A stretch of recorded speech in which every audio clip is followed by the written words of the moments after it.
Thank you so much. We're going to be moving into our last panel. And as we saw on our other panels, the way that these issues around funding, licensing, and sustainability are really leading upon each other. So that question we had along the last panel around licensing and sustainable and survivor leadership will once again influence our program discussion, which is really at the core of what shelter and services provisions are about. I'm pleased to introduce our final moderator for our final panel. Most of you who have worked in this area at all know Rachel Lloyd. She is the founder and executive director of GEMS in New York City and the author of Girls Like Us. I think we could go quite a bit farther through her BA in psychology and her MA in applied urban anthropology. But I also have to say, just personally, I knew Rachel for a little while going into this, and when I knew my first meeting was that I would always know what she stood for and believed. But working with her on this panel especially, there were two things that I learned and probably already knew. One was that we kept having to reschedule calls, and the reason was the survivor that she was working with always came first in her programs. And so that was really an amazing thing. And the other was the late night calls and scrutiny of how we can absolutely get the best out of this conversation and make sure that we move forward our priorities when we're talking about programmatic and therapeutic services. So I'd like to introduce Rachel Lloyd and say thank you so much.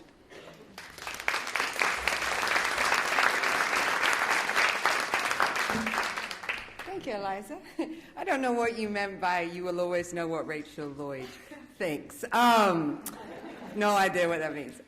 So I'm really, really happy to be here, and I'm really happy to have the panel that is really talking about services and programs and what success looks like and some of the learning lessons. And so while we don't have an all-day panel, which would be awesome to really get in the weeds on this, we do have some really incredible panelists, and we have the next hour and change to really begin to try and dig in around what success looks like and some of the best practices, or let's say promising practices, that we're seeing around the country right now. There's some really good work being done around the country, and so figuring out how to replicate that, how to really spread that is really going to be critical. So I'm going to, just in the purposes for the purposes of time, I'm not going to read folks' bios. People have their bios in the panel. So I'm going to jump into the first question, and if you can just introduce yourself and not do your whole bio. I know that's tempting, but please refrain. So one of the things I think that when we're up on panels, and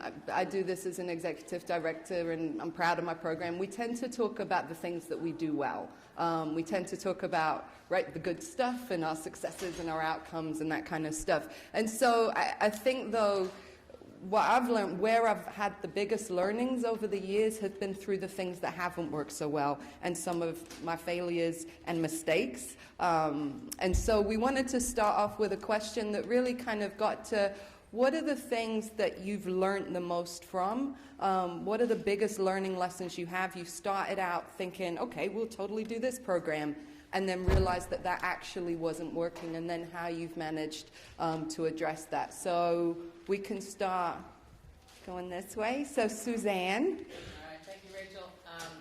I'm Suzanne Koepplinger. Is this on? Yes, thank you. Suzanne Koepplinger with the Minnesota Indian Women's Resource Center in Minneapolis. We're a multi-service organization. We provide a lot of different things. Sex trafficking is not the one thing that we do. It is part of what we do because sexual exploitation is so pervasive in our community. We did the research project in 2009, the Shattered Hearts Report, to analyze the scope of exploitation of Native women and children. So the work that we've done, the service, the direct service programs that we have in place, one is for adult women, many of whom have trafficking histories, and a companion program for girls called Oshkonigikwe, which means young woman in the Ojibwe language. As we began doing the Oshkonigikwe program, it really was an outgrowth of our research, recognizing that we weren't doing anything for these girls and that we needed to begin to try and meet their needs. So we modeled it after our Healing Journey program for the adult women, and it is essentially a harm reduction program because these girls are not coming in saying, hey, I'm a victim of anything. They're coming in because they're pregnant. They're coming in because they're homeless. They're coming in because they just want their boyfriend to stop doing something. They come in because they need something else from us, and along that journey, we're able to help them recognize their possibilities and their dreams and get them safe. They don't call the cops. They don't want the police. And so there's rarely law enforcement intervention. What we didn't do right with this program was we designed it on the front end to be, we kind of thought, well, 13 to 17-year-olds, that's probably where we're going to see the most need here. So we opened up the program to serve 13 to 17-year-old girls, and we're immediately flooded with 11-year-old kids. And then 20-year-olds. I mean, so everything. So we had to expand our age range and then break up the groups into two groups, so 11 years old to 15 years old, and then 16 to 20. The other thing I don't think we did very well was to provide enough training for the staff. I mean, I've got amazing staff. They are survivors of many things. All of them are survivors of historic trauma, which is a key component of the work that we do every day. But we didn't train them sufficiently on the deep trauma of the girls that were coming in. And so we really had to take some time to do some more training and really help them understand their boundaries. I mean, I just can't have young staff in the car calling me at 2 in the morning saying, "We're in pursuit." What? No. No. You call the police will do the pursuing. So really needed to set some boundaries with the staff. And then the last thing I'll say that I think it was a learning curve for us is in the first 2 years of the program, it was funded by the State Department of Human Services, and they do provide funding for an evaluator.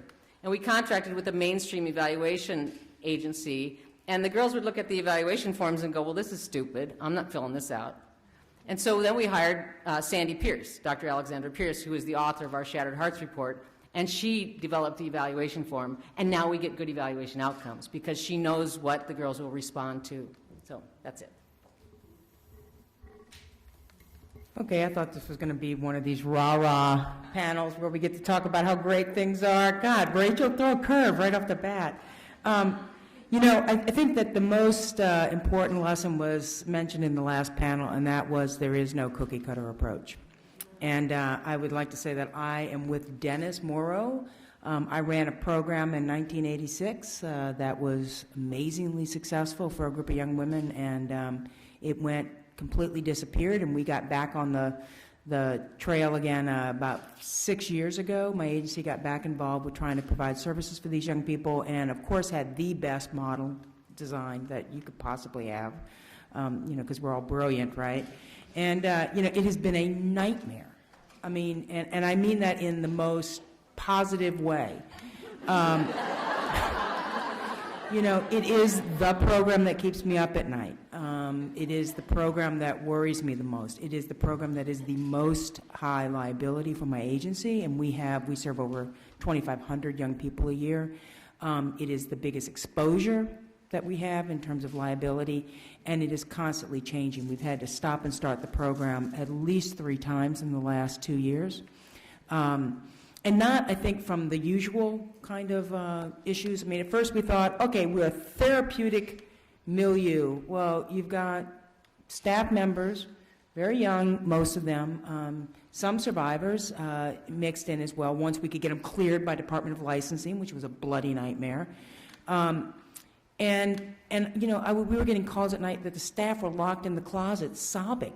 The kids were mean, the kids were bullying them. They were, and it's like, oh my God, when you have staff, then you have to have your director, who I don't know if she's here, Jocelyn Nebelele, Dr. Nebelele, show up, and the entire staff is standing behind her while she's sending a kid to her room. It's like, that's not going to work, so we had to shut down. We really started out believing we could mix transitional living programs, populations with runaway and homeless, and this population with a traditional transitional living program, mixed gender. Well, because I really believe, and I want to lay this out, that I believe in the normalizing of experience. I think that young people deserve the opportunity to learn how to be in interaction and engaging with peers. Thank you. Yeah. And I really firmly believe that. I'm still going to figure out how to do it, but I was then having moms calling. I had little boys who decided that they were never going to have a girlfriend again in their lives because these girls had, chewed them up and spit them out in like the most horrific ways. I mean, not physically, but just emotionally. They were battering these younger boys that were in the program. So we went to an all-girls CSEC program alone, and still had male staff. that led to its own challenges, which was a very hard lesson to learn, and we had to shut down again and start over. So we are in our third reboot. I think that moving forward, we are going to try to have an all-girl house with, again, mixed issues, so not solely CSEC, but also not a bunch of naive little kids, okay? So, you know, some hardcore street kids that can hold their own emotionally in some ways. And also, I can't train 20 people to be therapists 24/7. The house is the house. The house has rules. The house has boundaries. My staff have to be able to do what we do, and pardon me, exceptionally well, which is youth development. And we do a hell of a job with youth development. We are, you know, every young person goes to school. Every young person has an employment training plan. We do art therapy, and, you know, we have partnerships to do trauma-based therapy for the young people who participate. We have groups. We have all of that there. But my house staff has to do what they are talented at, and that is helping young people feel like young people. And so every day is a learning experience with these young people. There's not one case that is the same. I'm not sure I remembered how screwed up the systems were, and how the systems actually prevent young people from getting into care and pull them from care. You know, to apply for a TLP program under the auspices of running a program for young survivors, and then having them say, oh no, you can't serve them if they're involved with juvenile justice or child welfare, seemed a bit stupid to me. Which I have been very vocal about. Where else did they think we were going to get these young people? They were going to pick them off the street, but never having been involved in a system. So it is a constant learning experience. Hopefully we'll talk more about the intricacies of the therapeutic response, but every day is a lesson. Every day is a lesson. And I would say that leadership-wise, the biggest lesson I learned is that I had staff who were very versed on the issue, and I would say very academic, running my program, and the reality is you have to know the ins and outs of licensing, of your requirements, your contracts, the regulations that run these programs for good reason, and have subsequently changed leadership and got both a very talented clinician and someone who understands the parameters of contracting and licensing to be the lead, and I think we're on a really positive path forward. Hi, I'm Mary Frances Bowley with Wellspring Living, and we walked into working with girls after we had been working with women. So very similar to their stories, I came in with a mindset, well, we've been working with exploited women, and many of them act like girls, so, you know, we'll just do it a little bit more developmentally appropriate, and it'll just work. And I was wrong. And so we took a lot of time, we took steps forward, but then we didn't just, when it didn't work, we sought a lot of help, and I think we went through our first round of staff. They were killed because we didn't understand how much training was needed, and so I think one of our failures, again, goes back to the training. Another one we realized early on is we needed our staff to have counseling ongoing for that secondary trauma. Oh my goodness. You know, I'm just like, just buck it up, you can make it. That was not a good idea. So we do have that, like strategically all along the way, our staff is given the opportunity to have counseling and have some downtime and doing different things. Maybe they work somewhere else in the organization for a little while so they don't lose the bigger picture and then come back in fresh to the girls. And I think the greatest experience for me was I knew it, but until I was in the room with the girls to realize how really they're just little girls. And I went in the other day and they were doing school, and I'm just, you know, my background is teaching, and I was like, gosh, this is just like going into a normal schoolroom. Like she's over here and she's doing her math, and you would never know what had really happened to them. But I knew. But there's so much potential, and I think that maybe I even underestimated the potential of resilience that they have, how absolutely smart they are. I mean, it's not like I feel sorry for them. I mean, I know this is horrible, but I have such great hope for them. And I know I went into it thinking I might have hope, but I think that was one of the big learning curves. So that kind of gives you a little bit. I'm Can everybody hear me? Oh, we'll use this one. I'm Deepa Patel. I work at the Multicultural Clinical Center. It's an outpatient mental health placement. Very different. It's not residential. It provides outpatient work. I run 2 different programs. One is a sex offender program, and the other is a gang intervention program. The gang intervention program, a couple years ago, more than a couple years ago, we realized that nobody was really targeting the issue of gang control trafficking. So my organization kind of jumped on board to that, developed a curriculum to work on the outpatient level. One of the biggest challenges of running a gang intervention program is people being trained and not being aware of the gang dynamics. We actually run across 5 different counties in Northern Virginia, and there are 5 of us. I was the only female for probably about 7 years. Recently, I hired another female, so that was the great aspect of things. However, for the longest time, it was really just one person working the issue of gang control trafficking. And for any of you guys that do follow the media, there's been probably in the 6-7 months, 5 or 6, 7 gang members in Northern Virginia that have been arrested and charged and convicted of gang-related trafficking, which is great. However, there's not a lot of people working with these victims. In the most recent case, which probably came about, there was the Crips case. With that alone, they identified 60 victims. 60 victims in which no one could really work with. I can't take 60 victims on my caseload, but it's a huge challenge for us. The other issue, which I ran into years back when I first started, is it's not survivor focused. You have to have a license. You have to be a licensed mental health professional to work with these individuals. That was probably the biggest challenge, because I know my kids could definitely benefit greatly from hearing a survivor speak. We did change that up a couple years ago, where we actually had these rehabilitated gang girls that were able to come back and do speak to the girls, which is great, and it's so impactful for these girls. Some of the other issues, and I kind of made a list, seeing that Rachel switched things up, is also the time constraints. We are given maybe 3-6 months to work on the mental health issues, the trauma-focused issues of gang control trafficking. Now, 3 to 6 months, I don't know what I'm going to do. I twiddle my thumbs half the time. But it is a long-term investment in these kids. So oftentimes, once the financial aspect of things is kind of out of the picture, we're still working with these girls or boys, whatever it may be. And that's the commitment that it takes to be on the team that I run. The 5 people that are on it, including myself, know this. So whether we worked with the kid 5, 6, 7 years ago, we still will pick up that phone call. We still will go out there, do whatever we can to help them. Those are the biggest challenges from my aspect of things.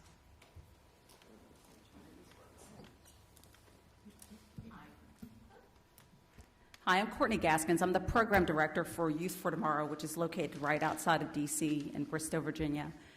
And we've been working with this population. I guess we've identified the population as a program in 2008. We're a residential group home that's been around for about 25 years. And we started to have less of placements that were coming through foster care and more placements that were coming through the court services in Virginia, as well as the youth services or court services through the city of D.C. And we started to discover this program, and primarily it was a therapist in our setting that started to identify through training that she had with Polaris as well as Shared Hope that we had girls that had been trafficked.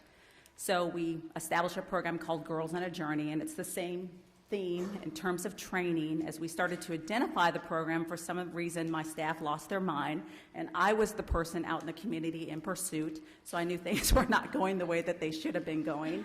So, and started to find that even though the staff had been trained, and again, you have to think of our campus, we have about 80 staff members that provide care. This includes teachers as well as caregivers as well as therapists who for some reason were used to, and they would say to me, as someone said before, that they're used to working with child welfare youth and not with this particular population. And I would say there's no cookie cutter. Each of these children are individuals. But I think even with the massive amount of training, and we spent thousands of dollars in training of staff, training is not enough. It's putting things in practice. And I had a lot of staff who were experiencing secondary trauma. I would have staff come to me and say, I'm quitting, I'm not working. I think when we started to label the population, all of a sudden I had 8 staff members quit. I had one girl who graffitied her room with a lot of sexually exploited language, and staff could not handle that. So it became very challenging. So there was a lot of work and intensity in not only training the staff and working in a trauma-informed care model, but also in helping them practice it and understand that children are individuals, and they come with individual needs. The other issue that we would have is also within the school setting is recognizing that young people who've experienced trauma come at an educational setting in a different way. So we also had young people that we identified that had intellectual challenges that could not be treated and have programs that were the same as kids that were functioning well in the classroom. The other issue, big issue that we have is the misidentification of girls that had substance abuse problems, intensive substance abuse problems. And this is my pursuit out into the community. And we would have placing agencies that did not recognize the extent of their substance abuse. They would place them in our facility, and then we would have a very difficult time finding agencies who would take the girls because they weren't they didn't have a lot of knowledge about their background. So we ended up having to identify a lot of those groups out there that were willing to work with this specific population as if they were different with substance abuse issues. So that was 2 of the biggest issues that we had to deal with for the first maybe 2 years of the program. My name is Sharon Cooper. I'm a forensic pediatrician, and how I tend to come into contact with survivors is through the court system, generally from prosecutors who have asked me to evaluate victims in preparation for taking the pimp to trial. So I've had an opportunity to testify, therefore, on their behalf in numerous federal cases. And what I would have to say is a challenge for my field is that general pediatricians are not very knowledgeable regarding the kind of victimization that is present in this particular population, number one. And when I talk to colleagues who are general pediatricians, they don't seem to have an interest. They look upon trafficking victims as juvenile delinquents and therefore brought things upon themselves. They don't have an understanding at all of the victimization component. What I also have determined after having really studied a lot and written a lot in this particular area is that there are extraordinarily life vulnerabilities that often have pre-existed for children who have been groomed into trafficking, and that often is not addressed by the time kids are either rescued or arrested. It is as if their life began with the commission of the crime of pandering or soliciting, when in fact this is a child who's been in 5 different foster care homes, whose parents died when they were 4, et cetera. There's so many other factors that should be brought to mind. And so from the perspective of what I've tried to learn how to do better is to help my colleagues. I've learned that the right kind of doctor who should help kids in this particular area are doctors who are trained in child abuse. Because for one thing, we know how to testify in court, we know how to rehabilitate vulnerabilities or any kinds of actions that children have made that defense will try to hold against them. And also, child sexual exploitation is a form of child abuse, and child sex trafficking is the most underreported form of child abuse. So being able to educate a jury or a judge regarding not so much the fact that this victim is a bad person, but the fact that this offender is a bad person. In fact, I remember getting a subpoena from a lawyer in Atlanta. I didn't know this lawyer at all. I got a subpoena, and it said, "You're subpoenaed to come next week to testify in a pimping case." And I called the lawyer right away because I didn't have time to come next week, and I didn't know anything about the case. And she said to me, "Well, I sent you a subpoena because I just want to talk to you about, this case." And I said, "Well, first of all, actually, your subpoena says this is a prostitution case. I don't testify against anybody who's prostituted. I only testify against people who prostitute people. That's what I do. So I think you should change your subpoena. This is not a prostitution case. This is a pimping case." And I tried to teach I try to teach prosecutors that their opening arguments should start that way, that this is a case about this offender who has brutally injured, psychologically and physically, multiple women and girls, and that's what we're going to talk about today. I said, if you start out by talking about this is a prostitution case, you put the victim on trial right away. It starts out that way. So fortunately, because I'm a trainer for the National Center for Missing and Exploited Children, and I teach a course for prosecutors and investigators, I've had the opportunity to provide a lot of training to prosecutors on how to change this process. But those are the lessons I've learned.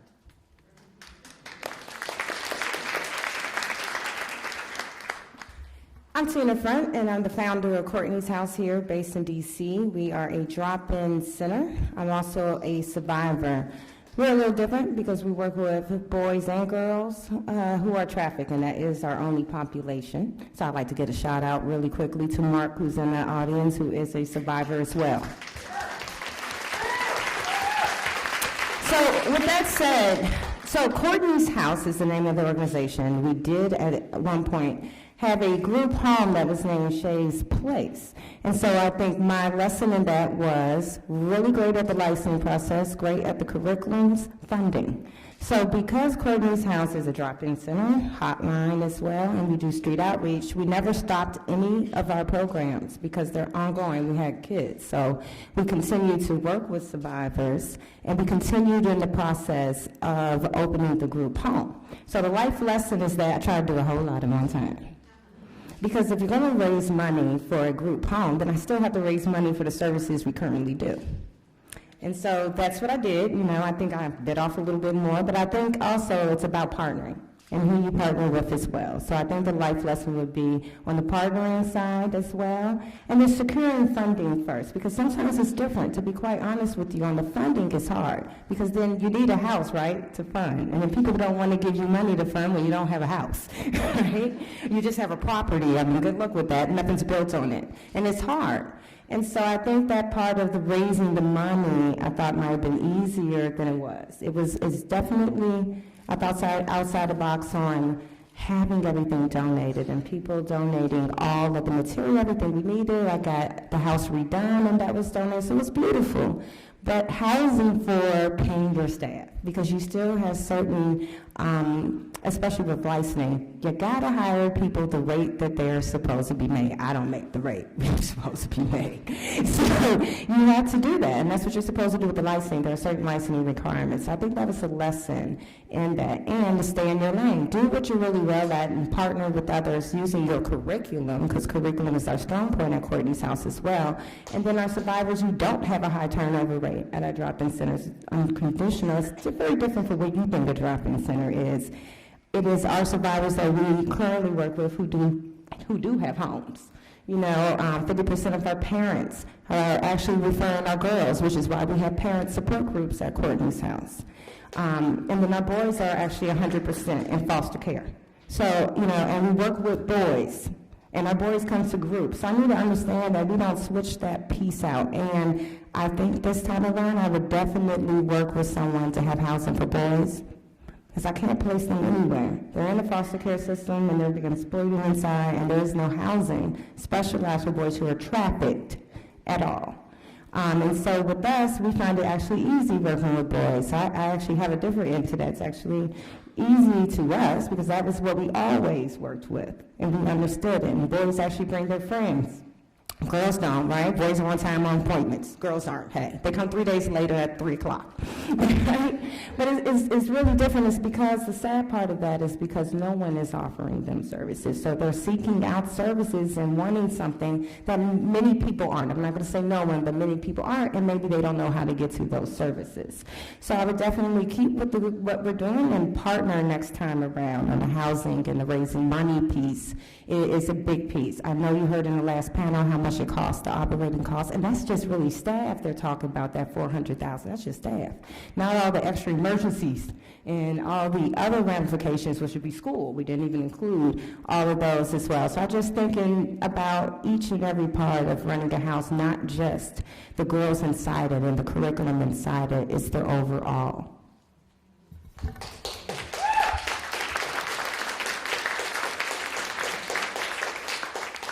All So I knew I was going to have a tough job today. Because so many things came out of that, and I really appreciate people being really honest about their learning lessons. I feel like one of the things that I kind of heard come up a few times is there was a few themes that kind of kept coming up. One particularly about staff, or staff, as y'all Americans say.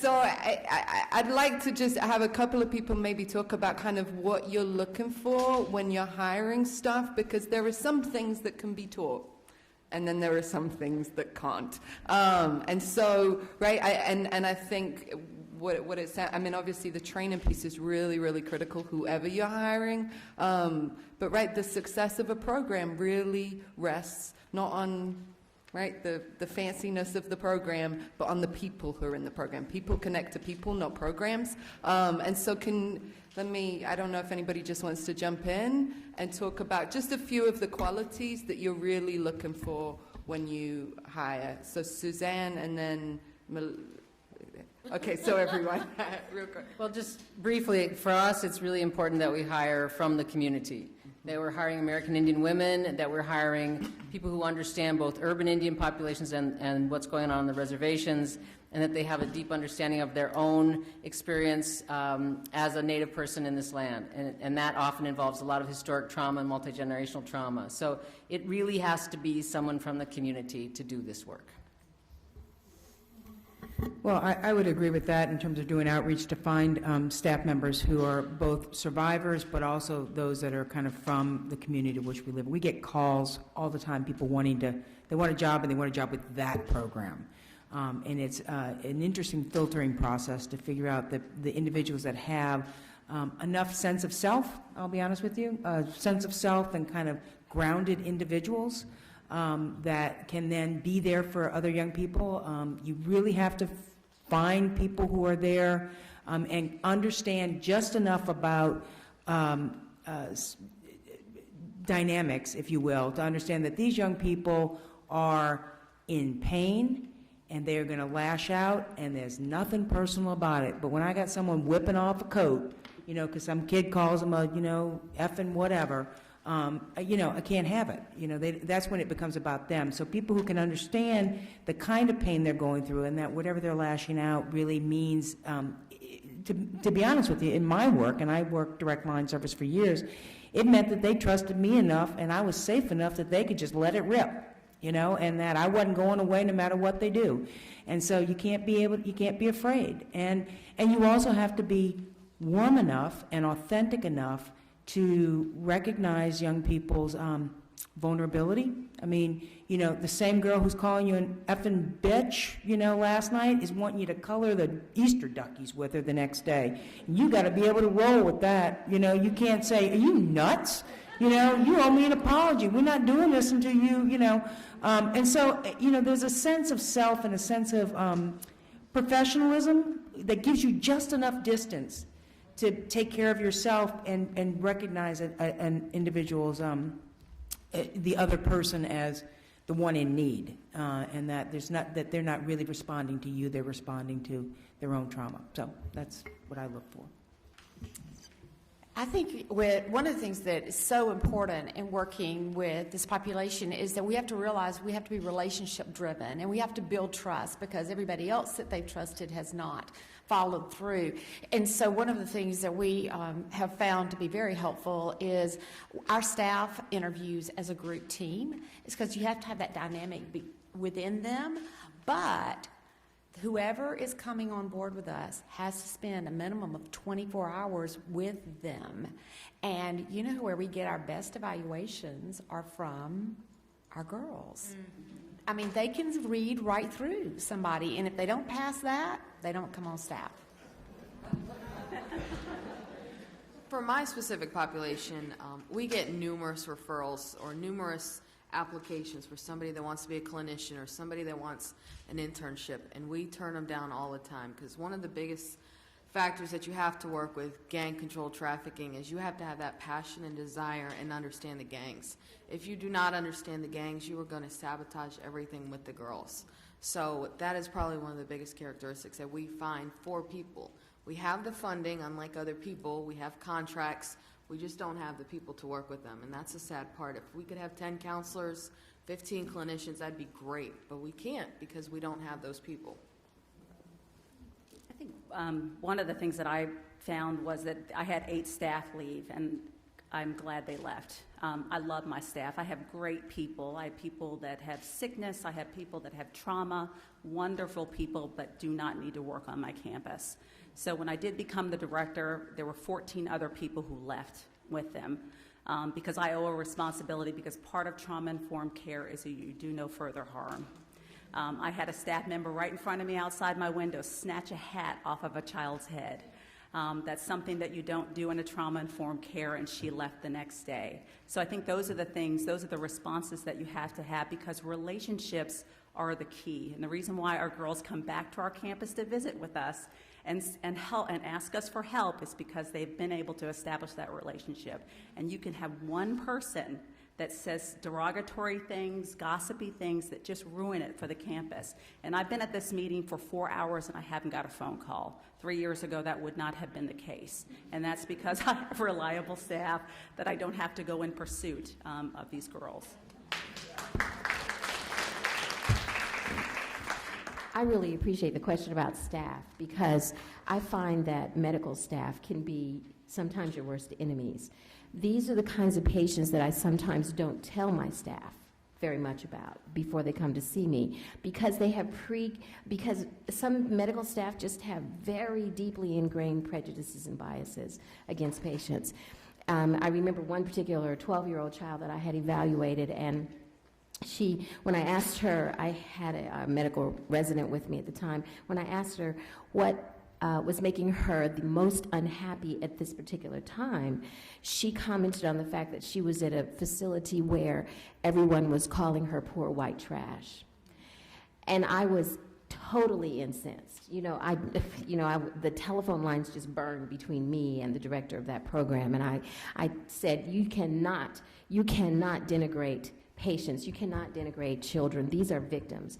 But in every other form of child abuse, everyone looks at the victim as a victim, and they feel appropriately empathetic and sympathetic. But in this form of child abuse, we have to continue to do staff training, even in medical settings, just simply because people have preconceived biases that just require a great deal of demystification. I call it demystification before I tell you don't come back.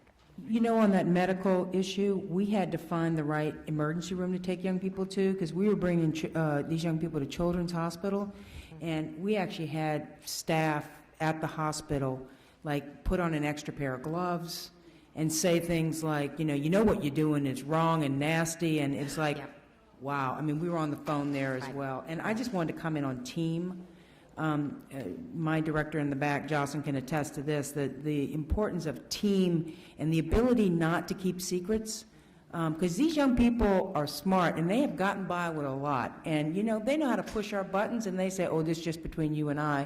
Next thing you know, somebody's lost their job, and it's important that staff members really have a cohesive team environment where they can trust each other to have their backs as well. So I wanted to, sorry to interrupt, but I think staff and survivor input is really, really, really good. I think I have to think about learning your lessons. I hate repeating my same mistakes over and over again, so I try my best to stop, see when I'm doing wrong, because you can't always be right, and learn from that and change it, because it's okay to feel really bad for 5-10 minutes. I'll give you a day. Then after that, what you going to do to change it?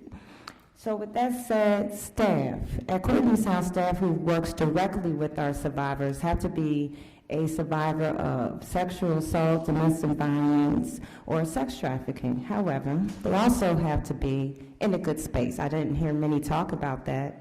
It's great to have a survivor, speaking on myself as well, but if I would have had to do this 10 years, 15 years ago, I wasn't ready. So sometimes we have to ask ourselves, is it good to have a survivor could be an asset to our organization? So is it good to have that asset, or is it good to have a healthy survivor in a good place? So with that said, you also have to be out of the life for at least 5 years and have gone to counseling and be a good space for that. And I mean any survivor of sexual assault, domestic violence, all needs to be in a good space. For our hotline, it is a survivor-only hotline. national, that we have volunteers that answer around the country, but they have to be a survivor of sexual assault, domestic violence, or sex trafficking. Because our hotline is not a tip line, because there's other hotlines that have a national hotline. Our hotline is for survivors, just to call in, to talk sometimes, because I love when people say, well, how many people called in the hotline, they told you to hurry up and rescue right now? Well, thankfully, no one, because no one does that. They don't know you. They need to have a relationship first. They need to build it first. Also, at Courtney, sounds very similar to Wellspring. Our survivors interview. So if T was here, our survivor coordinator today, she would tell you the hardest part of her interview was the survivors who interviewed her. Right? Even though they said, you're hired. I was like, wait a minute, wait. I think it's great that they're empowered to do our interviews. Even the speeches, things I talk about, they ask me, what do we talk about, what do we ask? And they say, can you talk about this, can you talk about that? Their input is valuable at Courtney's house, which is why we don't have a humongous high turnover rate, because we don't have a time period at Courtney's house. 6 months, 3 months, we're a year, 2 years. We have survivors that just celebrated 2 years of being with us, because you are in levels on your trauma recovery, right? And everyone's ready on certain aspects, but sometimes you just need something to fall back on when things get a little bit rough. People that understand you and are there for you. So I think that's really important, having the staff, but also having the survivor input. Now, I said work directly with the kids as a staff. So we do have people who are not survivors there, but they have to have some type of work with youth before, and again, still the interview process with that. So Tina segued nicely into one of the topics that I wanted to hit today, which is really, I mean, look, over the last few years, we've begun to see an increased level of kind of interest, in this issue, but B, in understanding that survivors should be in some form of leadership. Now, while most people, right, would agree that survivors need to be playing a critical role in programs and policies, what that looks like across the country from program to program looks really different.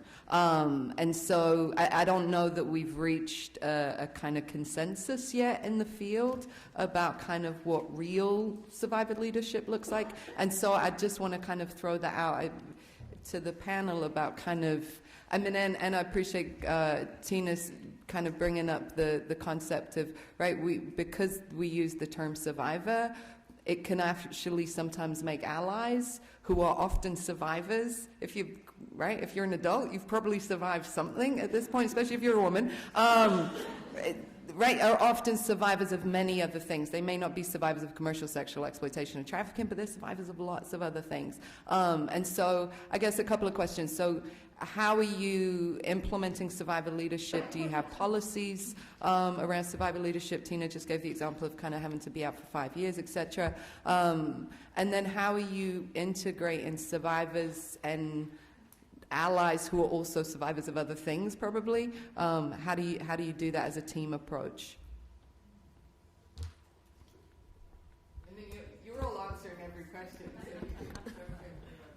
I mean, I'll go ahead. I mean, for us, because we don't specifically, or the clinicians aren't survivors at all, and we don't share our stories, the individuals that we do get, the former gang girls that were trafficked, of that, they have to continue with whatever clinician. So if I do have a client that was gang trafficked 3 years ago, they still have to be in communication with me.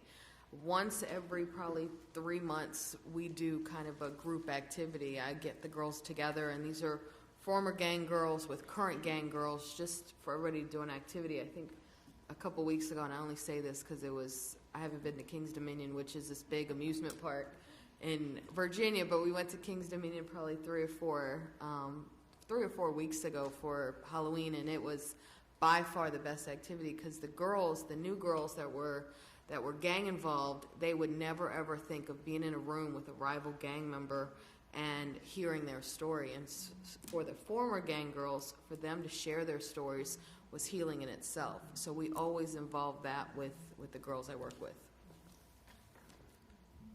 Well, I would say that, boy, were you on the same conference call as we were about what we're going to talk about? Anyway. Dang, man. Did you get the email where we changed it? No, I missed that one. Anyway, I'm kidding. You know, I think that the participation of Survivor is is critical, and I don't know that we figured it out yet. I'm gonna be honest. We've hired a number of people who are surviving from having been sexually exploited and trafficked. And I would say that what Tina just said about being ready for the work is the lesson that we have to learn. Because I would say that a couple of the individuals that were amazing with our young people were not ready for the work. So they were often very triggered by some engagements with the young people. And so figuring out how to determine what is readiness, I think, is interesting. Our state regs are so tough, too, to get people hired. It's very, very difficult to bring them in, and even though everyone says that's a critical part, and I agree, it is very difficult to get them actually in the licensed facility working without very long, drawn-out clearance processes. And I would say that most recently we have connected, and I'll be honest, it's a duh moment for me, but connected with a group in our city, survivors. Some of you may even know Sheila Houston. She's an amazing woman in Seattle. We've just had lunch this last week and are working with her and another coalition to develop mentorships. That if you can't be a staff because of the licensed work, can we set up appropriate and safe mentorships where we are bringing in survivors in good spaces to actually form a different kind of bond with our young people, because they're not going to be with us forever, and they are going to need someone to help them move on and to reintegrate into a community. And aren't these the individuals that would know best how to do that work? So we're working on that constantly, and I would just say, we have a lot to learn. Yeah, I think sometimes we think when we hear the word survivor, they're automatically going to be speaking to everyone and telling their whole entire story. How about that's not everybody's niche? How about we empower the niche they have? So some of our survivors love to write poetry, so we encourage that, but it doesn't have to be about your story. And we help get it published. How about that? And so some have some wonderful opinions of what I should be saying to you all, especially about the boys. So I let them write that in and say that, and that's fine. So everyone at each time and each space that they're in, whatever they feel comfortable with to empower. Like Holly Smith is wonderful. She writes, and that's amazing that she does that. So does Barbara Maya, and Stella's a wonderful writer as well. So we have to empower what you're good at. And it doesn't always have to be your story, because what if that does trigger once you write it and it's down on paper and you're reading it over and over and over again and trigger something? Tina, the other thing that we are doing that I forgot to mention is a project that is in collaboration with the Seattle Police Department. Has a detective who runs the IF project. I don't know if y'all have ever heard of that. You should Google it if you haven't. And the IF project takes women who are currently incarcerated and takes them out, and they come in and sit with our young people. And basically the question is, what if? And the women answer this what if question, and it's usually 2 or 3 women who are survivors who are still incarcerated, and they engage with our young people, and it's probably one of the most powerful groups that I've ever seen run in terms of how these individuals interact, and it really brings out a lot of poetry, a lot of writing, a lot of the ability to get the emotion out, but in a safe way, and with people who understand where they're coming from. So. I think if you're looking at trying to be child-centered, you always want to do what's best for the person. And fortunately in Georgia, we have a peer support survivor-led group that occurs at least once a week. And these peer support specialists are available to the girls once they leave. So they have that kind of in the system. But the other part of it is because we work with underage girls, we can only engage them when they are ready. And so it's the most appropriate thing that's for them. Sometimes a girl will have graduated 2 years, 3 years, and their one thing is just to come back and talk to the girls.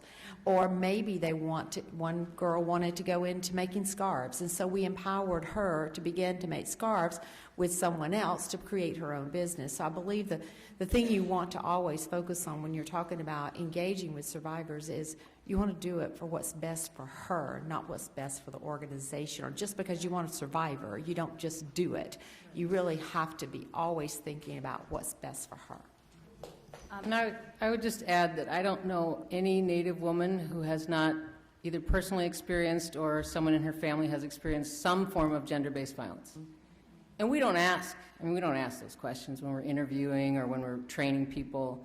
If they choose to disclose, that's up to them. But the dynamic is very similar. So, when I was getting beat up and I kept going back to my batterer, I didn't get locked up, but I was an adult. So the kids who are coming in, they may go back out onto the streets. They may go back. The staff understands that dynamic because of their own experiences. But that kid, when she's ready, she knows where to come. She knows where she can come. She knows who she can trust. So I think that the power dynamic and the exploitative and the oppressive dynamic that is behind all of these forms of violence translate into effective services. We provide opportunities because we get our girls come back to us, and they're always asking for help, which is great. We have an aftercare program for them.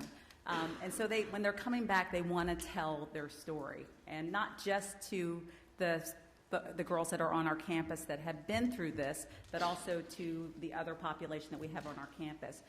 We have an endowment where we offer scholarships, and we just had one girl who graduated from Virginia State University, and she came back and talked. And it's really important for the girls to hear the success stories because they don't have that self-esteem, especially when they're fresh on our campus. We have another girl who had just a devastating background who's at Bethune-Cookman in Florida, and she's come back to talk. But it's not just the girls that have chosen to go to college. We have a young girl that came through us with shared hope, and she's married now and just gave birth.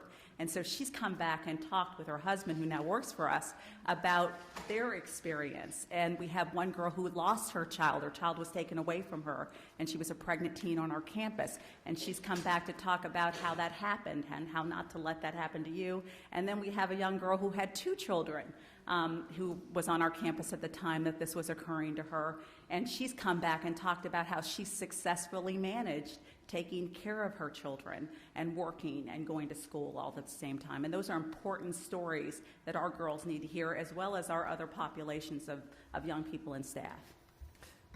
So I'm going to just interject one. The opinions voiced by the moderator are not necessarily those shared by Shared Hope.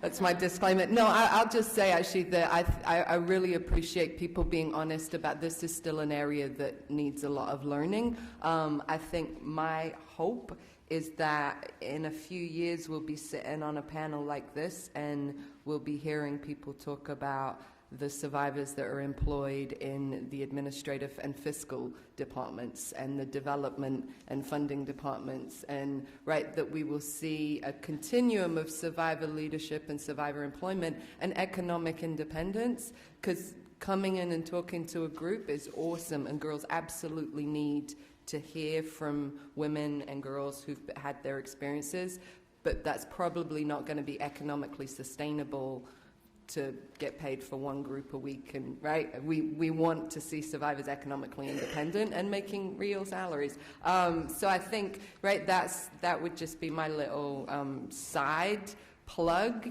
is kind of how do we begin to think about survivor leadership, as Tina said, at kind of multiple levels, and addressing, if we can create a bunch of survivor advocates in the field, that's awesome. But it would be really awesome to see survivors in every single profession, and doing anything that they want to do. That's the goal. Rachel, I think that is an incredible point, because one of the things in terms of interventions and therapeutic programming responses that we have decided that besides the safety and well-being and genuine, I think, care and trust that we try to help our young people gain, most important things we can help these young people do is get back on their track with education and employment opportunities. And so we've invested and get grants to actually support young people going into training opportunities, learning how to be a barista and getting jobs at Starbucks, because we have a partnership there. Learning technology and what we're, and earning Cisco networking certificates, because we have a youth tech program, working with our youth build program and learning construction. And so I really appreciate that, because we often hear this, how are your survivors involved and what are you doing with them? I mean, not every survivor wants to be a child advocate. And not everybody wants to, come, broadcast their life story. I mean, hell, I don't want to broadcast my life story in front of everybody, I mean, not everybody wants to be a human service provider and a do-gooder. People want to earn livings and be their own. We had a woman who came back to speak at a luncheon I had, I knew her 25 years ago as a client. Hell, she's like the accountant for DSHS. You know, she didn't want to go on and be a survivor. You know, she didn't want to do the human services work, but she wanted me to know that she was okay. And I think that that's really important, is to promote economic success for people and young people and victims and survivors, and not just stereotype them into having to be an activist. Yes. That's right. Not everybody's an activist. That's right. That's exactly right. And for people to come back and say, that's right. So, sorry, I'm a big mouth, sorry. So I'm gonna go back to my moderator role. I just had a moment. Sorry, couldn't go into survivor leadership without having a moment. One of the other things, and this is kind of I think tied into both, right? Who we're hiring, how we're bringing survivors into our programs. I think Melinda was one of the people who used the word liability, and just, right, the consciousness that you have when you're running a program about liability. I think what we're seeing throughout the country is often very fear-based programming with young people. That particularly with this population, there's a fear they're going to run back to their pimps. So we have to keep them as close as possible, and we have to take their cell phone away, and we have to watch them at all times. And while I understand the liability issues, right, as an executive director too, fear-based programming doesn't tend to work very well. And so strengths-based programming is, and I get that there's tension there, but if folks could talk about kind of their commitment, and this is probably a different panel than those representative maybe of everyone doing this work, right? But so if folks could talk about their approach to strength-based programming, and even how maybe they kind of wrestle with some of that tension with liability and responsibility and care for young people. I'll go real quick. Okay, so everything at Courtney's house, I said I was a survivor in the beginning, so I base off of my life and the services that were not provided for me. So with that said, everything we do is strength-based, because nothing was strength-based was provided for me. So to me, being in this movement as a survivor, it was a surprise to me that people did not take in consideration the survivor that they're working with, right? What their needs are, understanding the background, understanding pimp control has nothing to do with gang controls, different rules to that, different rules to boys. So it surprised me. So I came in at a different way of this. I came in full knowing all the different paradigms of trafficking, blessed now, because I know gang control quite well, because I know family control quite well, I know pimp control quite well, and boys are trafficked with me, and which is the reason I work with them. I'm saying that to tell you that I based everything I do around that. So at Hello, Courtney's house, when we do our sex trafficking assessments, we quickly ask them, do they know what a survivor is? And when they tell us their definition of a survivor, we tell them how proud we are, because that's who you are. So at Hello, we're telling them, what you did was wrong, you don't love your boyfriend. We won't do any of that. We pull out the pieces, how smart they were. You were so smart to throw your clothes out the window and hide them so that you can leave. That's what I'm coming in at. We're coming in at what you're smart at. And guess what? It's called strategic planning. So at Courtney's house, instead of a treatment plan, we call it your positive hustle plan. At Courtney's house, we focus on our support groups, right, are actually focused on transitioning your mindset out of a life. So everything we do, every curriculum I write everything at Courtney's house is based on a strength-based approach.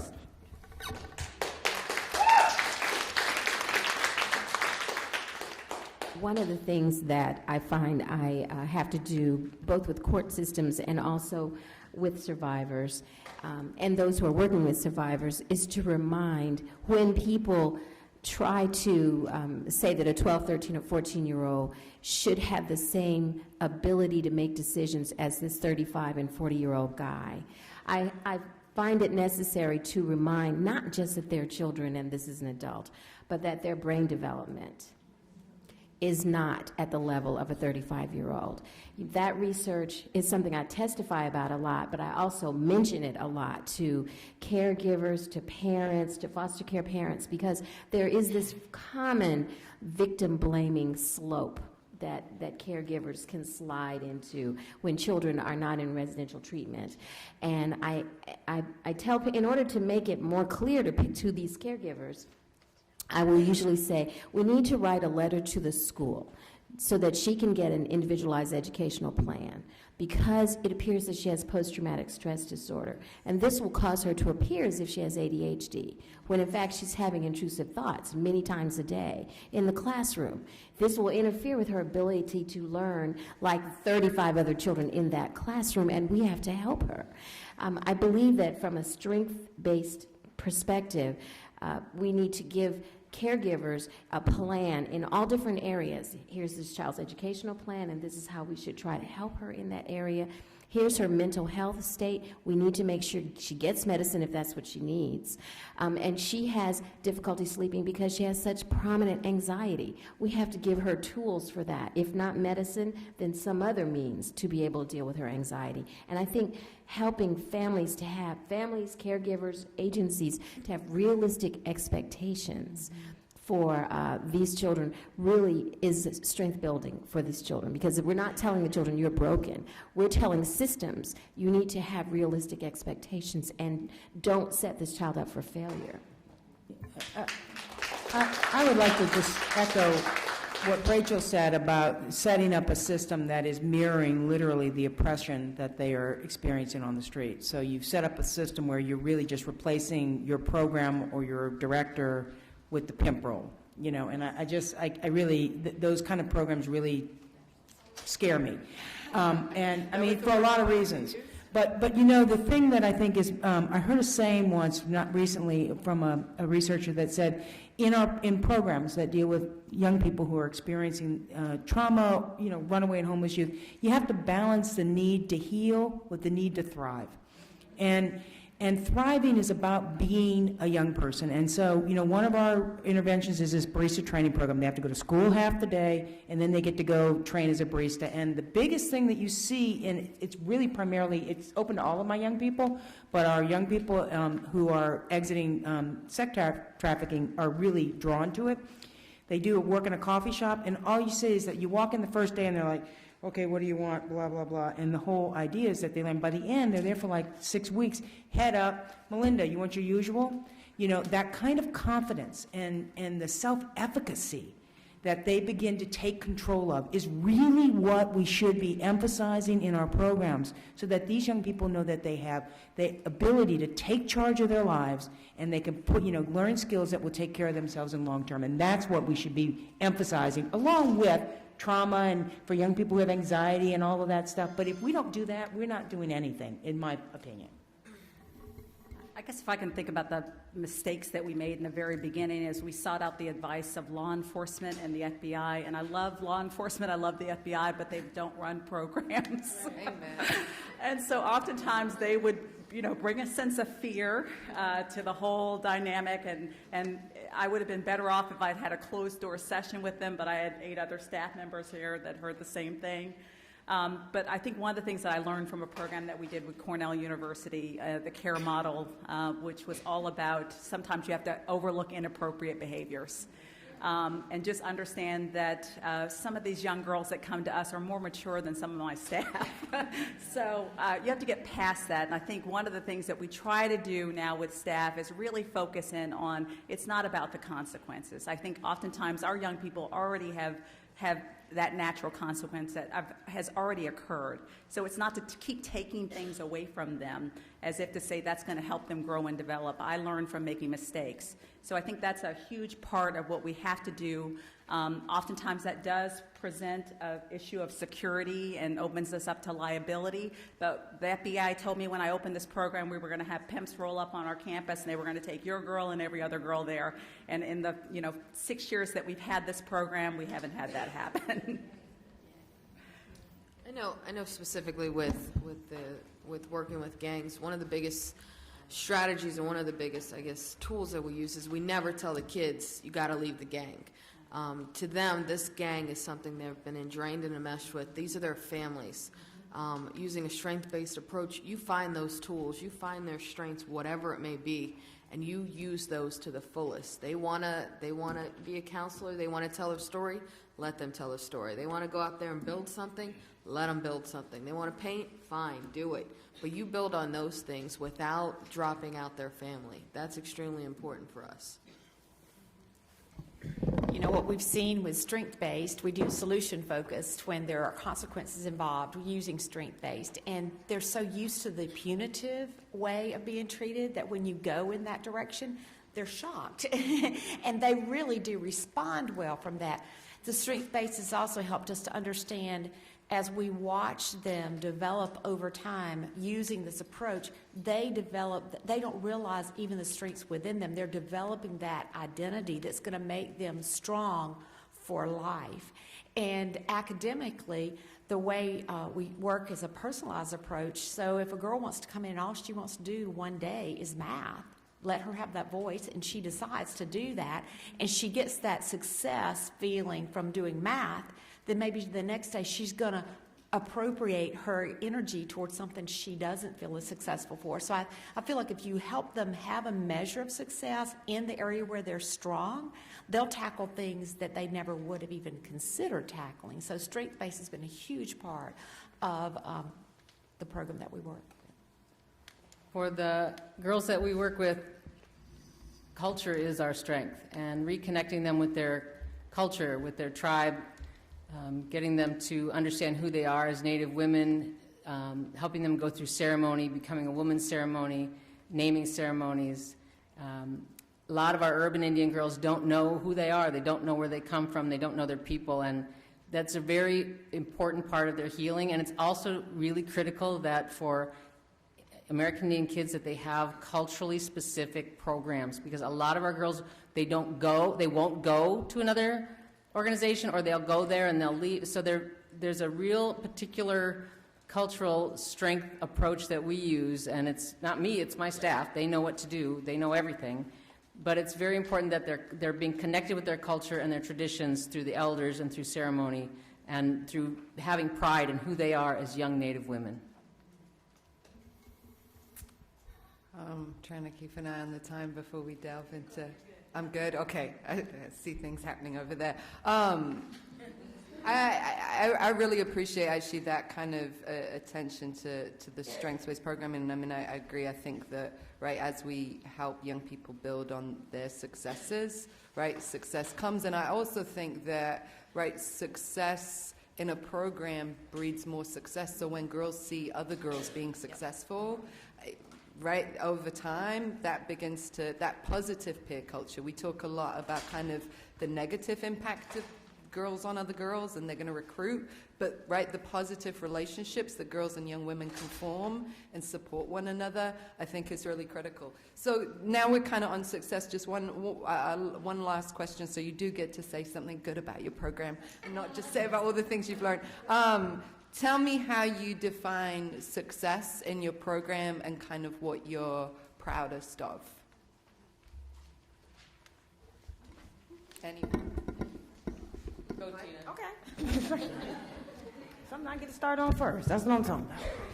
So with that said, you know, I love when you're doing grants and you have to measure your measurable outcomes.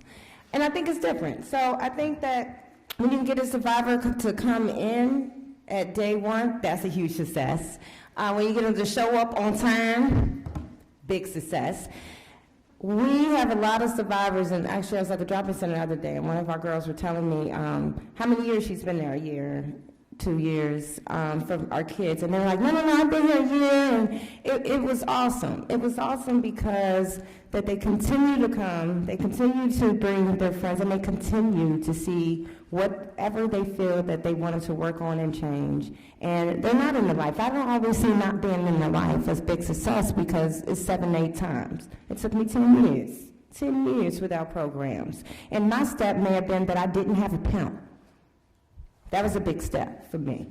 And so seeing my pattern is a big success. Seeing our kids being able to go, wait a minute, one of our survivors telling me, you know what, I have anger problems and I really need to work on that. That's a huge success to me. You know, or even our boys, you know, coming in and just being there. The boys are awesome because it seems like with our boys, to be honest with you, they actually leave a little quicker because they didn't have the support at all. So to me, a success is continuing to come and bringing friends and working, and them actually working on their goals and setting them, and them themselves bringing it up and saying what they want to talk about, or leading group, or some of our survivors right now, they plan, survivors get to plan the monthly meeting. So thank you, Nancy, for having to sleep over at your house. 20 kids. Thanks. Well, success from my perspective is a little more outside the box. I'm really grateful because this year, probably within the last 3 weeks, in fact, we've written healthcare guidelines for other professionals who work in child abuse on how to take care of all of the problems that children who are brought to us having been abused or sex trafficking would have. And these guidelines have been submitted to the American Professional Society on the Abuse of Children, and we anticipate that they'll be approved so that we will not look at these children as a one-time, you've just dropped into my clinic and your life started when you ran away from home. But instead, we will try to provide very, very thorough, comprehensive care in addition to all the forensic work that we have to do to make sure we represent the best interests of these children in court. So I'm really glad we're working forward in that. I kind of parrot what Tina was saying. Oftentimes we get caught up in the outcomes that we have to report based on a grant or based on what the state wants us to report. Of course, we want to see our kids as employed. We want to see them in education. We don't want to see them homeless. But I think it's the subtle changes that a child makes. I mean, we've had kids that have run, and then all of a sudden the duration of one abscondence to the next is longer. And to me, that's a measure of success. It's really individualized for girls. It is admitting that they have anger problems. That's the measure that I see. But I think more importantly is the relationships that we've established with kids. When I walk into the front office and there are girls and boys sitting in our lobby wanting to talk to us or just say hello or just show us their newborn baby, that's the biggest success, I think, that I feel personally, and that's why I stay in this business. You know, I want to just echo, we have probably 52 funding streams, all with different outcomes and objectives, and, how many widgets on Tuesday did you hand out, and how many kids on the track got how many condoms did you hand out while you're doing outreach? That's a real, biggie. How many things did you do? And we have aspirational goals, and all our young people go through our programming. But I have to say that the moment that I know that things are okay is when I walk in the house, and this is going to sound so corny, but when I walk in and those kids are coloring Easter eggs and hanging them up on the wall, or they're sitting there in their fuzzy slippers. We have a beautiful home for these young people, and they're sitting there in their fuzzy slippers, and they're just giving each other crap, back and forth, just like you would have around any dinner table. And they're pushing each other to make sure they go to school the next day, or, to stop talking smack about someone that they don't need to do that. When you hear them banter with each other like children banter, or they go to our prom and they dress up, we have a special prom for our students, that's when I know we're doing good work. When they can participate in that in a way that they can feel whole and healthy and dare I say it, loved. We don't use that term enough, but when these kids feel loved is when I feel like, and maybe I've given them a condom or maybe I haven't. Maybe they've, made 10 grade level gains or maybe they haven't.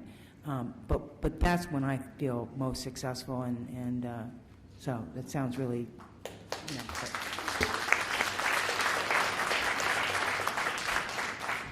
I guess for me, success is really short-term or long-term. It could be little things like discussions about wanting to get off your tattoos. It could be, rather than using blue ink all the time, it could be using red ink. Those little baby things for these gang girls are what is extremely important. Long-term is, their ability to reach out, their ability to have that job, the little things that we take for granted every single day. Change up something about their appearance, wear different clothes. That's success to me. I think they are measurable in very small ways, because I feel like if we can celebrate just that person, that's a success. The fact that they will call us back when they're having a good day or a bad day, that's success. Seeing a girl graduate from high school, being the first girl to graduate from high school in her whole family, that's success. But also, we had a girl decide she didn't want to stay in our transitional apartments. It was just, too hard. And so she left. We thought we'd never see her again. Didn't call. Well, just this last week, she called back. I really miss you. And so it's that whole idea of us having openness and the relationship enough that they feel that we're there for them. That is success. They trust us. I think it's a multi-layered thing, and it's all of what you've all said, and it's also when that girl who's been in our program for a while shows up one day with her mom who pimped her out, or her grandma who pimped her mom out, and now we have this generational thing going on where all of a sudden they're all talking about what happened to them, and that's the chance to break that cycle. But it's also, I'm not satisfied, and I am not satisfied. We have to just stop it. So I see success when we pass a safe harbor law in the state of Minnesota. I see success when we get one cop in Minneapolis who's actually working with us in a very respectful and highly effective way. That's success to me. And it's going to be a great success when we start seeing, as the ambassador was saying earlier, when we start seeing the men who are creating the demand being held fully accountable, and that they are the ones that are suffering all the consequences, and that the women and the girls and the boys and the two-spirit kids who are being victimized, they are given everything they need on the front end so that they don't ever have to be vulnerable. When we start talking about poverty as a root cause, when we start talking about racism and oppression and sexism as root causes, when we start really talking about what's going on here, that will be a success.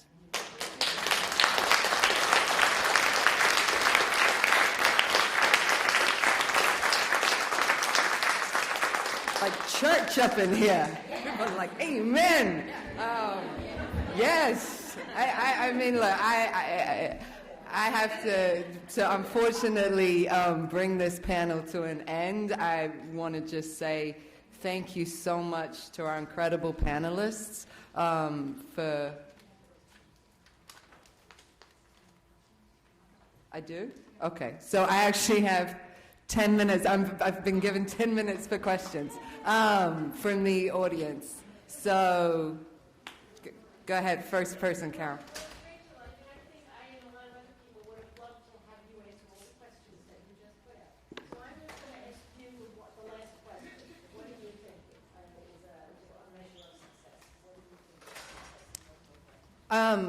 I think people just did a really fantastic job of talking about incremental change. I think it's that the challenge moving forward, right, is how we get funders to understand not just those large, because right, when we're reliant on large funding sources, you can't always go to a funder and say, and my kid looked happier today than she did yesterday, right? And they're like,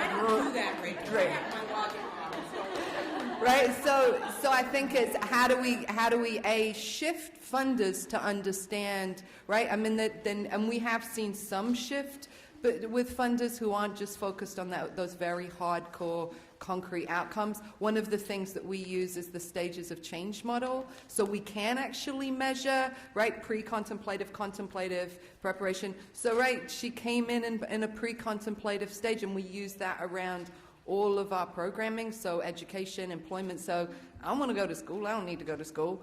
Oh, okay, I'm going to look at this GED handbook, right? That's pre-contemplative. So we can actually measure that level of incremental change. It takes a lot of energy to do that. But I think if we can begin to shift funders in recognizing the value and the quality of love and heart and compassion and, right, the sense of community, and those things don't always translate well in a government proposal. But I think we have to start pushing people to actually, right, there's the status quo and it's set up the way it is, but we know what works, and we need to start pushing the folks who fund what works to get on board. That's my thought. Okay. Keisha, go ahead. Outside of peer support, involvement in your organization, what educational development programs are implemented into your program to ensure that these survivors do become we've set up our own, we have a special school that's a kind of safe school for any survivor in the community to attend, but primarily dedicated to our residential young people. So we have a school that focuses on, obviously, education. You get your high school diploma, your credit recovery, or your GED. In addition, you have the opportunity to go through one of 4 work training opportunities. And in each of those, there's a leadership component where young people can become, a peer tutor, or they can become a crew captain if it's youth build, or they can become a team captain if it's youth tech. So we set up leadership opportunities for everything, along with, and I would say that this is really important, I think, in any youth development program, the opportunity to be, provide community service. That it's important for young people to begin to feel that they're not just takers of services, but givers of service. And so they will go out to communities and help at the food bank, help distribute food, or help build the playground, or build computer labs for, we recently built all the laptops for the graduating foster care class. Our young people did. So that feeling that you have a skill and something to offer the community is really important. We don't have a housing, it's drop-in center. Most of our kids are already in school, but maybe not. So we do a couple things. One is we help out with the IEP. So this morning our survivor service coordinator helped out, make sure they have an IEP program and something in place for that. The other way that we also help is we work with Bridge to Freedom. We have a college-bound program. And we also have people who already paid for survivors to do applications. We have people in college that we help with that.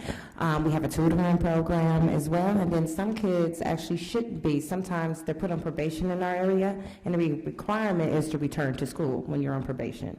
So we got to get the IEP piece, and then we have to get them homeschooled, a parent to fill out that form. So it's them doing it. And then they get that piece at our drop-in center where the school pays for it. So it's creative ways of saying where we fit in on the education piece. I guess for me specifically, and I should have prefaced it with this at the beginning, but the clinicians, when they get assigned a case, we're in the homes, we're in the communities. So that first obstacle that we tackle is school. So we're going to the IEP. We're going to go and we're going to help them with GED. I have a great team where one of the clinicians actually, he fully trained himself in studying the GED, and he tutors the kids now and that. So I guess that's the balance. While we don't provide the education on site, we make sure that they have the right tools and they know what to ask, and including parents in on that too, advocating for them as well. Can I answer this too? We have an educational initiative program, right, we were seeing that young people weren't really connecting, particularly higher education, with their lives. I mean, if many of us didn't grow up in families that went to college or finished school, and so it didn't feel tangible or real, and young people were making choices between employment and education. And so a job in McDonald's paid more than going to school. So we actually started a financial incentives program just for registering for school, whether it's GED, high school, junior high school, college, you get $100. Are there young people who sign up just because they can get the $100? Yeah, but once you've spent an entire day running around the system registering, you are so many steps closer to being likely to actually go. And we really don't see hardly anyone kind of drop out at that point. You get $500 at the end of each semester. I just got to write my first $4,000 check for one of our young women who just got her bachelor's degree. And we have seen the rates of education enrollment just skyrocket up. So that's been amazing. We have an on-site school, and we have a GED program, and I have a phenomenal board of directors, so I don't want to, we have a lot of resources, so we do have a scholarship for girls. I mean, we offer them $10,000 a year for 4 years, as long as they've been in our program for 6 months. So that's an opportunity for them as well. We just adopted a program called JAG this year, which is just phenomenal, in-your-face vocational program. I cannot think of what the acronym is, but our staff went through a training and brought it back, and one of the girls just broke down in tears because she realized why school was important for the first time. I mean, just sobbed, and it was an epiphany for her, and her life has changed since then. And in this program, they get a lot of acclimates for just doing a resume. I mean, we have to have these special ceremonies at lunchtime to pass out certificates, which is great. And then we also have an on-campus job program, which leads as an opportunity for girls to do an off-campus job. So now I have to wrap up. Sorry for folks who didn't get to ask the questions. I just want to hope you'll join me in giving our amazing panelists an incredibly...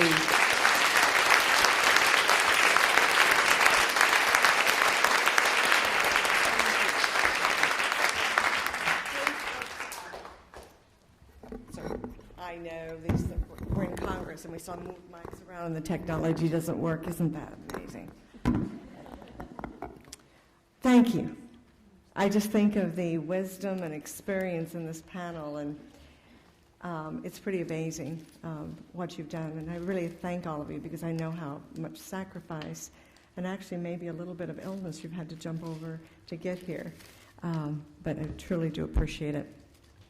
Well, I think what we've learned today is a series of things, and you're going to want to know what next steps are.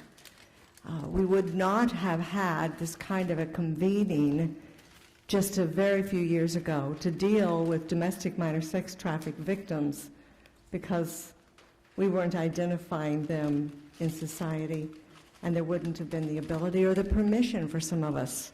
Some of you come from agencies and places where you needed to get the authority or the permission, the agreement for you to be a part of something. But today we are. We are here, we are talking about the developing, perfecting, increasing of services for domestic minor sex trafficking across the nation. I think what we've seen today is something that is so true, and Nancy put some notes together that she thought made some sense, and so I'm using Nancy's notes. You hang out at Nancy's house? So do I.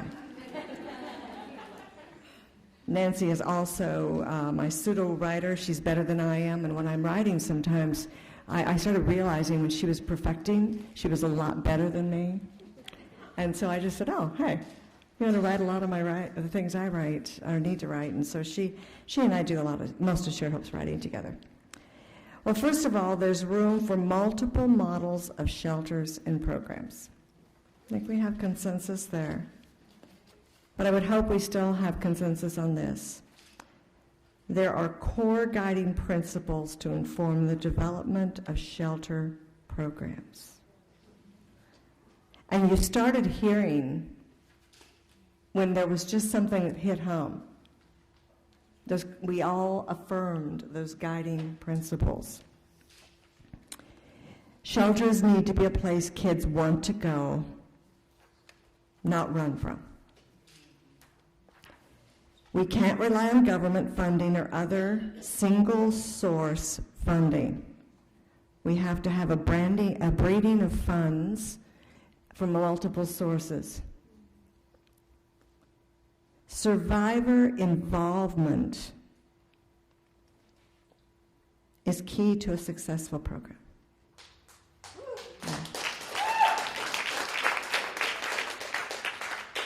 Something, unfortunately, that most folks that started shelter programs didn't do first, and many of them never got through.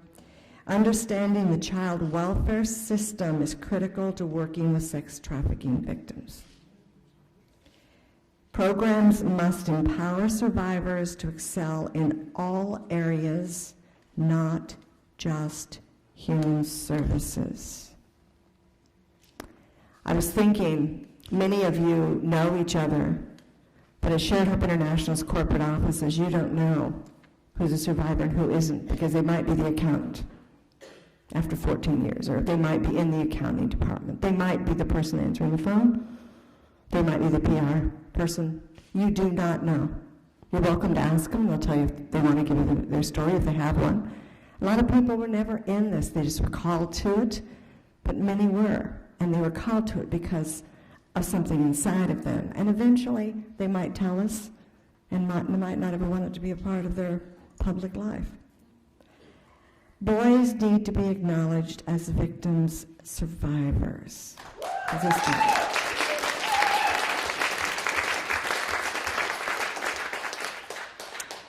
Now, today is the visible point of what some of you have been working on for several months. You helped with the core principles.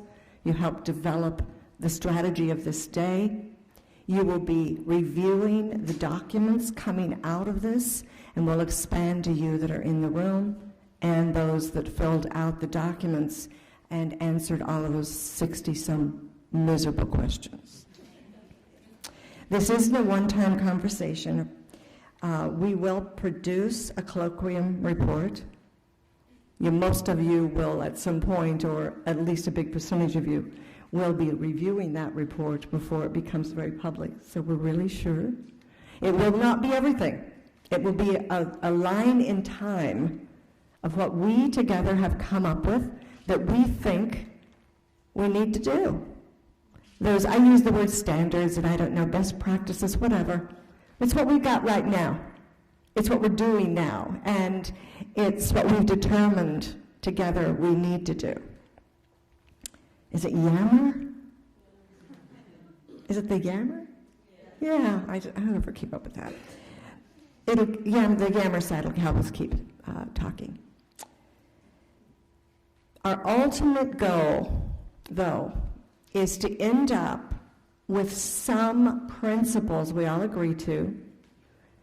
I call them standards, best practices, something we can measure against, so we don't have to hear that miserably unsubstantiated number of there aren't even 100 beds in the United States. We don't need a bed anyway.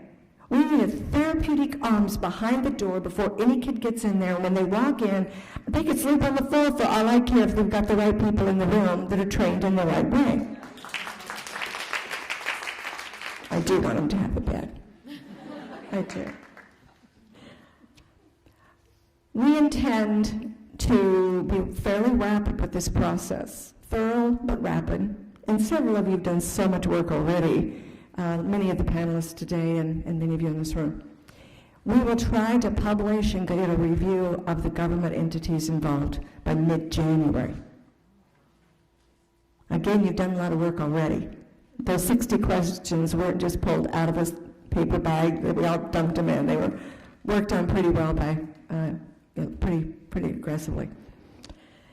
We will intend on publishing this so that when that faith-based group comes and they say to a funder, a foundation, an agency, one of us, we've got old Uncle Joe's barn, we want to start a shelter. We'll just give them this little baby and say, have you read this yet?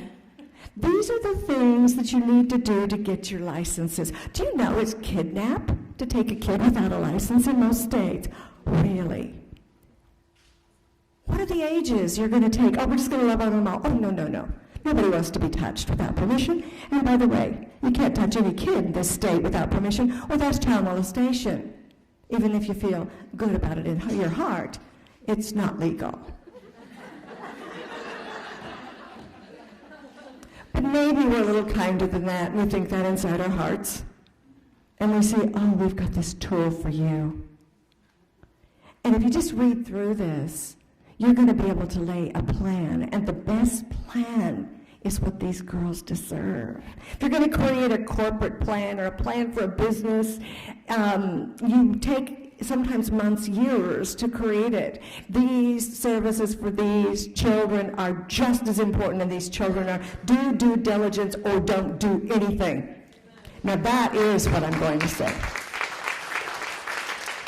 But how great for some of you to be able to take the same documents and you're going to funders and you're saying, I've really done due diligence and I'm using standards at work and I'm going to do the best I can do, and look what I've done, and here's my plan, and it's guided by the best experts in the nation that helped create this.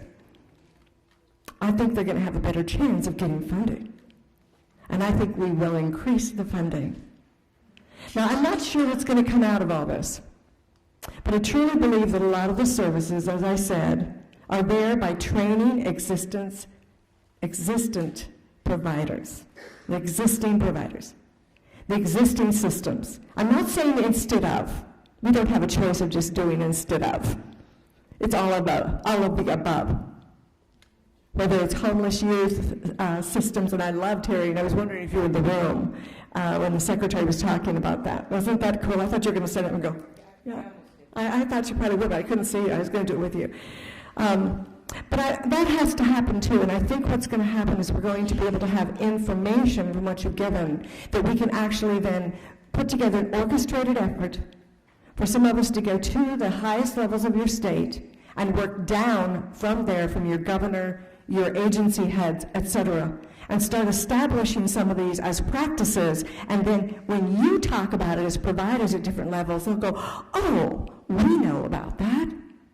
And there have been people throughout this whole 3 days, and it'll be 3 days tomorrow, it feels like 3 days today, doesn't it? That will be carrying that message for us through the federal government, through the state government, and it'll all be because you took all of this day, and some of you have taken months, so that we can do the very best for our girls. With that, you have any questions, don't ask me. Email Eliza. She tells me what to say. But I intend very much not to go to another country right now. We keep all of our services going. We get wedding pictures. We have girls through college. A lot of the people in the different places around the world that work for us were in the 12, 14 years ago, first girls that I didn't break, thank God. I knew nothing. But they're pretty stable. And what ShareUp does is we try not to take on any more than one country, new country at a time, whatever we're doing. And then we focus intently on that. Our country is America right now. And we're focused intently on that.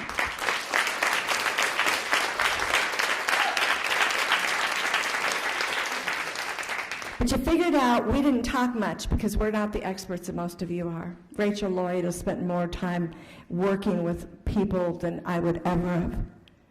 She knows.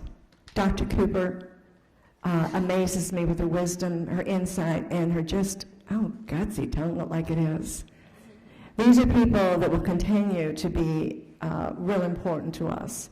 And if you haven't met everyone, if there's someone you want to meet and you go home and you don't know how to get to them, email Eliza. Thank you.